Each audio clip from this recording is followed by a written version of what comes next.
ये वो चिट्ठी है जो महाराष्ट्र की सियासत पर बम बनकर फटी है। मुख्यमंत्री उद्धव ठाकरे को लिखी इस चिट्ठी में मुंबई के पूर्व पुलिस कमिश्नर परमबीर सिंह ने महाराष्ट्र के गृह मंत्री अनिल देशमुख पर बेहद विस्फोटक आरोप लगाए हैं। परमबीर सिंह का आरोप है एंटीलिया केस में गिरफ्तार असिस्टेंट पुलिस इंस्पेक्टर सचिन वाजे को अनिल देशमुख ने वसूली करने को कहा था। गृह मंत्री अनिल देशमुख की तरफ से सचिन वाजे को कहा गया था कि वो हर महीने 100 करोड़ रुपए की उगाही करे। क्राइम इंटेलिजेंस यूनिट की जिम्मेदारी संभालने वाले वाजे को गृह मंत्री ने कुछ महीनों में कई बार अपने घर पर बुलाया था। परमबीर सिंह का आरोप है कि वाजे को बार बार गृह मंत्री के लिए पैसा इकट्ठा करने के निर्देश दिए गए थे।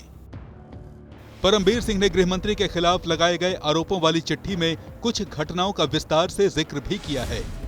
परमबीर सिंह ने लिखा है, मध्य फरवरी और उसके बाद सचिन वाजे को गृह मंत्री अनिल देशमुख ने अपने आधिकारिक आवास पर बुलाया था।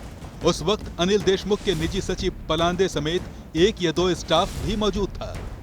गृह मंत्री ने वाजे से कहा कि उन्हें हर महीने 100 करोड़ रुपए वसूली करने का टारगेट दिया गया है। परमबीर सिंह ने उद्धव ठाकरे को लिखी चिट्ठी में यह भी आरोप लगाया है कि गृह मंत्री अनिल देशमुख ने सचिन वाजे को उगाही के नुस्खे भी बताए थे। परमबीर सिंह ने लिखा है, 100 करोड़ रुपए हर महीने इकट्ठा करने के लिए अनिल देशमुख ने वाजे से कहा था कि मुंबई में करीब 1750 बार, रेस्टोरेंट और अन्य चीजें हैं, जहां से 40 से 50 करोड़ रुपए इकट्ठा किए जा सकते हैं। इसके अलावा बाकी फंड दूसरी जगहों से जमा किया जा सकता है। परमबीर सिंह के इन सनसनीखेज आरोपों को गृह मंत्री अनिल देशमुख ने झूठा बताया है।